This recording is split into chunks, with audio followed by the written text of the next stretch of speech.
चलेगा। तो शुरू करते हैं। मध्य प्रदेश जेल प्रहरी के लिए हम प्रीवियस ईयर के प्रश्न पत्र का सॉल्यूशन, जी हाँ, प्रीवियस ईयर के प्रश्न पत्र का सॉल्यूशन हम देखेंगे। यहाँ पर विज्ञान विषय के सभी 20 प्रश्न देखेंगे, कौन कौन से प्रश्न पूछे गए थे। और आज हमने 2018 में आयोजित जो पेपर हुआ था उसका हमने 30 सितंबर का दूसरी शिफ्ट का पेपर लिया हुआ है और सभी प्रश्न हम व्याख्या सहित देखने वाले हैं दोस्तों। इससे पहले हम 2 वीडियो अपलोड कर चुके हैं, ये तीसरा वीडियो है, तीसरा भाग है। पूरा पेपर, अब तक जितने पेपर हुए हैं जेल प्रहरी के सभी प्रश्न पत्रों का सॉल्यूशन हमारे चैनल पर उपलब्ध है। आप प्लेलिस्ट में जाकर पूरे वीडियो क्रम से देख सकते हैं किस तरह के प्रश्न पूछे जाते हैं। और विश्वास मानिएगा 60% चीज़ें हमेशा रिपीट होती हैं। ओके, तो पूरा प्रीवियस ईयर हमें बिल्कुल घोल कर पी जाना है। आइए शुरू करते हैं। सबसे पहला प्रश्न है आपके स्क्रीन पर। आप हमारा ऑनलाइन कंप्लीट कोर्स भी ज्वाइन कर सकते हैं जहां हम हस्तलिखित हैंड रिटन नोट्स भी आपको उपलब्ध करा रहे हैं। सबसे पहला प्रश्न है आज का कि निम्नलिखित में से कौन सा प्रकाश का सबसे अच्छा स्रोत है जो कम से कम ऊर्जा की खपत करता है। सबसे पहला विकल्प है कि एलईडी या फिर फिलामेंट लैंप या फिर CFL या फिर फ्लोरोसेंट लैंप। तो इनमें प्रकाश का सबसे अच्छा स्रोत जो कि कम से कम ऊर्जा की खपत करता है भाई क्या है?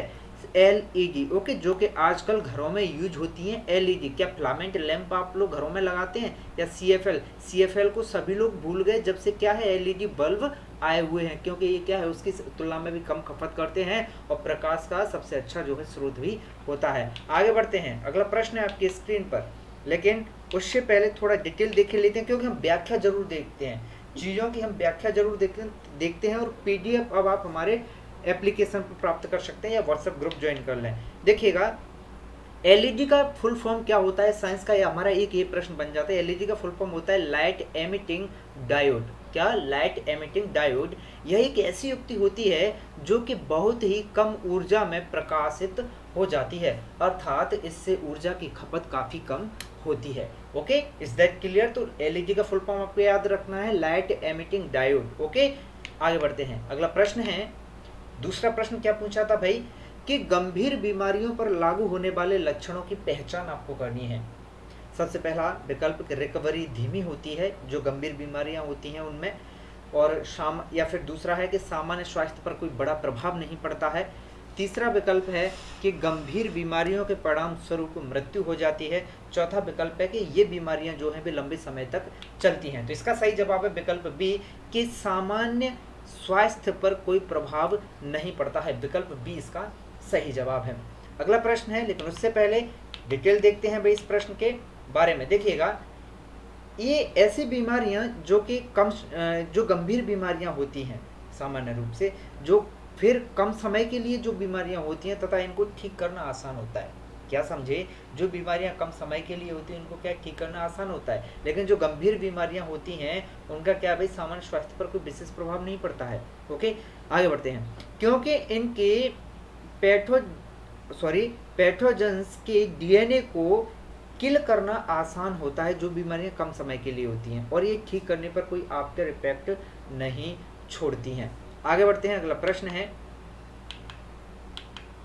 कि एक उभयलिंगी फूल में मौजूद 4 भ्रमें कौन सी हैं? एक उभयलिंगी फूल में मौजूद 4 भ्रमियां कौन कौन सी हैं वो आपको बताना है। तो इसका सही जवाब है विकल्प सी, पुष्पकोश, पुमंग, दलपुंज और जायाम। ओके, आगे बढ़ते हैं अगले प्रश्न की ओर। अगला प्रश्न है आपकी स्क्रीन पर, प्रश्न क्रमांक 4 कि एक निश्चित पैटर्न में एक ही खेत में एक साथ 2 या 2 से अधिक फसलों को उगाना क्या कहलाता है?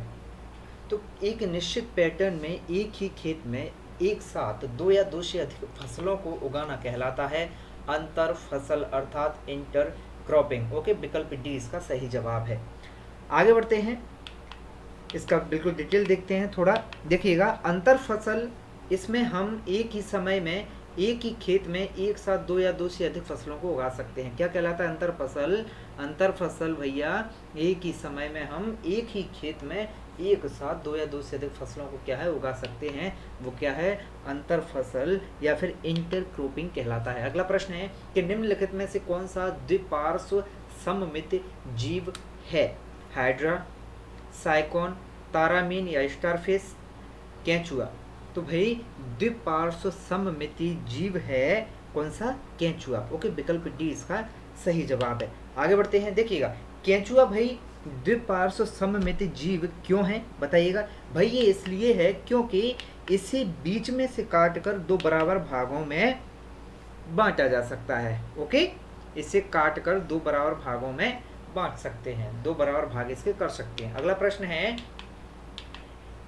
कि एक गोताखोर एक स्विमिंग पूल को पार करने में सक्षम है, इसके द्वारा पदार्थों के कणों का कौन सा विशेष गुण प्रदर्शित होता है? सबसे पहला है कि पानी में अंतराणु को आकर्षण बल प्रबल है, या फिर पानी में अंतराणु का आकर्षण बल कमजोर है, या फिर पदार्थ के कण लगातार गति में है, या पदार्थ के कणों को नग्न आंखों से नहीं देखा जा सकता। तो भाई पानी में अंतराणु आकर्षण बल कमजोर है। क्या? पानी में अंतराणु आकर्षण बल कमजोर है, इसीलिए एक गोताखोर जो है वो स्विमिंग पूल को पार करने में क्या है? सक्षम है। क्यों सक्षम है भाई? अंतराणु आकर्षण बल कमजोर है, हमेशा याद रखिएगा। ओके, आगे बढ़ते हैं। अगला प्रश्न है आपके स्क्रीन पर,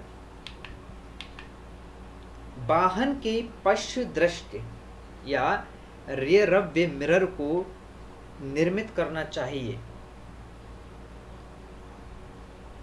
वाहन के पश्च दृष्टि या फिर कहें रियर व्यू। ओके, यहाँ पर गलत लिखा हुआ है, ये रियर व्यू मिरर को निर्मित करना चाहिए।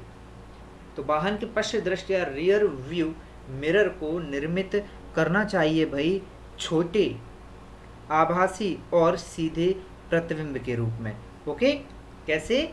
छोटा, आभासी और सीधे प्रतिबिंब के रूप में जो है वाहन के रियर व्यू मिरर को या पश्च दृष्टि मिरर को जो है निर्मित करना चाहिए। देख, यह क्या कि चालक को वाहन के पिछली ओर देखने में सहायता प्रदान करता है, और ये कहाँ? मोटर, कार, बसों में जो है यूज किया जाता है। आगे बढ़ते हैं। तो कभी भी पूछ ले कि मोटर, कार या बस में उपयोग होने वाला जो मिरर रहता है वह कैसा होता है, तो भैया वो छोटा, आभासी और सीधा होना चाहिए। ओके, आगे बढ़ते हैं। अगला प्रश्न है कि वायुमंडलीय नाइट्रोजन पौधों और पशुओं द्वारा सीधे नहीं ली जा सकती है। मृदा में उपस्थित कुछ जीवाणु और नीले हरे शैवाल नाइट्रोजन को नाइट्रोजन की अवशोषक रूपों में परिवर्तित करते हैं, जैसे कि नाइट्राइट्स और नाइट्रेट्स में, या फिर प्रोटीन में परिवर्तित करते हैं, या अमीनो अम्ल में परिवर्तित करते हैं, या फिर न्यूक्लिक अम्ल में परिवर्तित करते हैं। तो भाई इसका सही जवाब है कि नाइट्राइट्स और नाइट्रेट्स में जो है परिवर्तित करते हैं। कई दफ़ा आप लोगों ने पढ़ा है और ये प्रश्न काफ़ी महत्वपूर्ण भी रहता है। सीधे सीधे आपसे ये प्रश्न भी पूछ लिया जाता है कि इस प्रश्न में जो एक प्रश्न इस प्रश्न में भी छपा हुआ है कि वायुमंडलीय नाइट्रोजन पौधों और पशुओं के द्वारा सीधी नहीं ली जाती है। डायरेक्टली नाइट्रोजन का अवशोषण पौधों के द्वारा और पशुओं के द्वारा नहीं किया जाता है कुल मिलाकर। ओके, हमेशा याद रखिएगा नाइट्रोजन सीधे सीधे नहीं ली जाती है, बल्कि किस रूप में ली जाती है भाई? पहले इसका क्या है? रूप परिवर्तित होता है, उसके बाद ये ली जाती है। तो किस रूप में? नाइट्राइट्स और नाइट्रेट्स के रूप में जो है ये चेंज होती है, उसके बाद ये ली जाती है। ओके, आगे बढ़ते हैं। देखिएगा, लेकिन एक प्रश्न ये भी बनता है कि भाई मृदा में उपस्थित जीवाणु, कौन सा जीवाणु? इस जीवाणु का नाम याद रखिएगा, राइजोबियम। वैसे आप लोगों ने काफ़ी पढ़ा होगा कि मृदा में उपस्थित जीवाणु होता है राइजोबियम, और नीले हरे शैवाल के द्वारा नाइट्रोजन को उसके अवशोषक रूप नाइट्राइट्स और नाइट्रेट्स के रूप में परिवर्तित कर ग्रहण किया जाता है। ओके, सीधे सीधे समझे तो क्या है? एक तो राइजोबियम चेंज करता है नाइट्राइट्स और नाइट्रेट्स के रूप में, और क्या? नीले हरे शैवाल इसको जो है इसका रूप परिवर्तित करते हैं। तो कौन कौन? राइजोबियम और नीले हरे शैवाल दोनों इसके रूप को चेंज करते हैं, किसमें? नाइट्राइट्स और नाइट्रेट्स में। ओके, आगे बढ़ते हैं। अगला प्रश्न क्यों? अगला प्रश्न है आपकी स्क्रीन पर, गर्मियों के मौसम में घर की ऊपरी और बाहरी सतह को सफ़ेद रंग दिया जाता है, क्यों? ऐसा क्यों किया जाता है कि गर्मियों के मौसमों में घर के ऊपर की और बाहरी सतह को सफ़ेद रंग दिया जाता है? तो भाई सीधी सीधी बात है, इसलिए दिया जाता है ताकि क्या है? प्रकाश आए और लौट जाए। प्रकाश को अवशोषित नहीं करना चाहिए। जो काला कलर होता है, काला कलर क्या करता है भाई, पूरे प्रकाश को अवशोषित कर लेता है, इसीलिए क्या है, वो ज़्यादा गर्म होता है।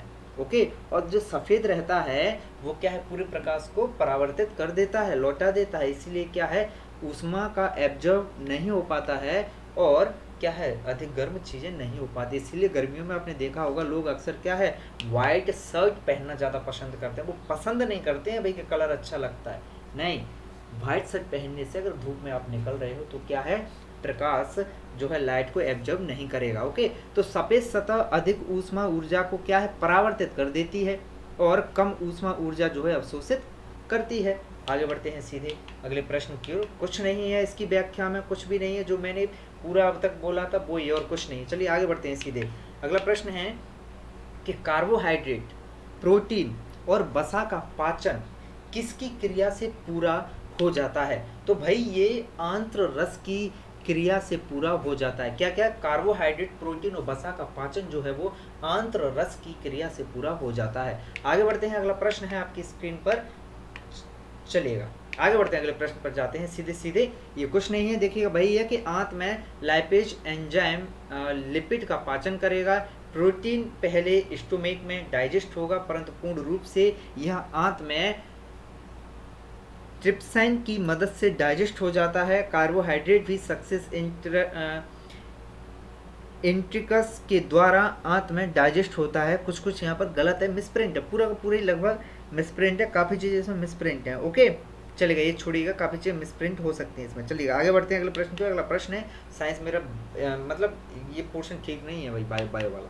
चलिए, कुछ खास नहीं है। प्रश्न है कि कुछ लवण वातावरण से जल को अवशोषित करते हैं और उसमें घुल जाते हैं। इन लवणों की निम्न विशेषता है। भाई कुछ लवण वातावरण से जल को अवशोषित करते हैं और उसमें घुल जाते हैं, तो क्या है भाई, ये प्रस्वेदन है। ओके, क्या है ये? प्रस्वेदन कहलाता है। आगे बढ़ते हैं सीधे अगले प्रश्न की ओर, लेकिन उससे पहले व्याख्या देखिएगा। प्रस्वेदन तब होता है जब वाष्प दबाव हवा में पानी वाष्प के आंशिक दबाव से कम हो। अगर हवा में पर्याप्त आर्द्रता है तो सभी घुलनशील लवण क्या है, प्रस्वेदन होगा। ओके, आगे बढ़ते हैं। अगला प्रश्न है, एक रासायनिक परिवर्तन की विशेषताओं के संदर्भ में असत्य कथन का चयन आपको करना है। सबसे पहला विकल्प है कि उत्पादों की विशेषताओं का आविष्कारकों से अलग होना, या फिर नए पदार्थों का निर्माण करना, या अभिक्रिया के दौरान ऊष्मा पैदा करना, या फिर परिणाम स्वरूप अधिकांश अभिक्रियाओं में ऊर्जा परिवर्तन। तो भाई विकल्प सी इसका सही जवाब है कि अभिक्रिया के दौरान ऊष्मा पैदा करना, ये गलत कथन है। आगे बढ़ते हैं सीधे अगले प्रश्न की ओर। अगला प्रश्न है आपकी स्क्रीन पर, चलिएगा। मानव कान के लिए श्रव्य आवृत्ति की सीमा क्या होती है? तो मानव कान के लिए श्रव्य आवृत्ति की सीमा होती है भाई 20 हर्ट्ज से 20,000 हर्ट्ज। ओके, आगे बढ़ते हैं अगले प्रश्न की ओर। देखिएगा, थोड़ा सा बस व्याख्या है, कुछ नहीं है खास, कि जिन यांत्रिक तरंगों की आवृत्ति 20 हर्ट्ज से 20,000 हर्ट्ज के बीच होती है उन्हें हमारे कानों के द्वारा आसानी से सुना जा सकता है और इसे क्या है, ध्वनि कहते हैं। आगे बढ़ते हैं, अगला प्रश्न है, दो आवेशित निकायों को 10 सेंटीमीटर की दूरी पर रखा जाता है, उन दोनों के बीच कार्यरत बल कौन सा होगा? अगर दो आवेशित निकायों को 10 सेंटीमीटर की दूरी पर रखा जाता है तो उन दोनों निकायों के बीच गुरुत्वीय बल कार्य करेगा। ओके, एक तो क्या है, गुरुत्वीय बल कार्य करेगा और दूसरा स्थिर वैद्युत बल जो है कार्य करेगा। आगे बढ़ते हैं, देखिएगा, व्याख्या देख लेते हैं पूरी। जब भी दो आवेशित निकाय कुछ दूरी पर एक दूसरे से रखे जाते हैं तो उनके बीच हमेशा और हमेशा गुरुत्वीय बल और स्थिर वैद्युत बल कार्य करने लगता है। गुरुत्वाकर्षण का नियम न्यूटन द्वारा प्रतिपादित किया गया था, ये भी आप याद रखिएगा। आगे बढ़ते हैं, आसान सा है, ये तो सभी को पता ही है। अगला प्रश्न है, प्रश्न क्रमांक 15, कि एक प्रयोगात्मक सेटअप में दिए गए पदार्थ जैसे नारियल का तेल, अंडे की सफेदी, साधारण नमक और रेत क्रमशः 250 मिलीलीटर वाले 4 बीकरों में पानी के साथ अच्छी तरह मिश्रित किए गए। उनमें से कौन सा टिंडल प्रभाव दिखाएगा? तो भाई इनमें टिंडल प्रभाव दिखाएगा 200 मिलीलीटर जल में 20 मिलीलीटर अंडे की सफेदी। ओके, आगे बढ़ते हैं। प्रश्न है, कि समुद्री समीर कब चलती है? तो भाई समुद्री समीर चलती है दिन के दौरान। कब चलती है समुद्री समीर? दिन के दौरान चलती है।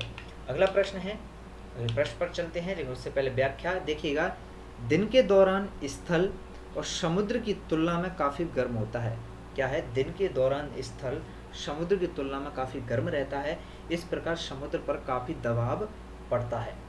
समुद्र से हवा स्थल की ओर चलना प्रारंभ हो जाती है, जिससे दबाव कम होता है और समुद्र समीर कहा जाता है इसी को। ओके, जो हवाएं समुद्र से स्थल की ओर चलना प्रारंभ हो जाती हैं दबाव की वजह से, वही हवाएं क्या कहलाती हैं? समुद्री समीर कहलाती हैं। आगे बढ़ते हैं भाई।